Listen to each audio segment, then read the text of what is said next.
Congress party Nalgonda Lok Sabha సన్నాహక సమావేశం సూర్యాపేట జిల్లా మట్టపల్లిలో నిర్వహించారు. పార్లమెంట్ ఇన్ఛార్జ్ మంత్రి ఉత్తమ్ కుమార్ రెడ్డి అధ్యక్షతన ఈ సమీక్ష సమావేశం జరిగింది.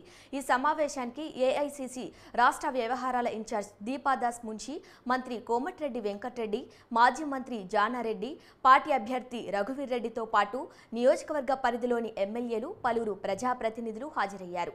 ఈ సమావేశానికి ముందు మట్టపల్లి మహాక్షేత్రంలో శ్రీ లక్ష్మీ నరసింహస్వామిని దర్శించుకున్నారు. పార్లమెంట్ ఎన్నికల్లో అనుసరించాల్సిన వ్యూహాల గురించి దిశానిర్దేశం చేశారు. అన్ని వర్గాలకు న్యాయం జరిగేలా ప్రభుత్వ పాలన ఉంటుందని మంత్రులు అన్నారు.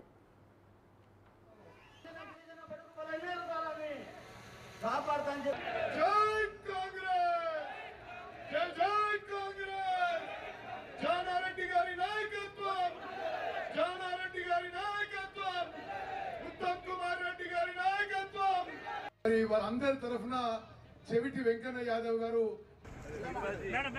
మేడం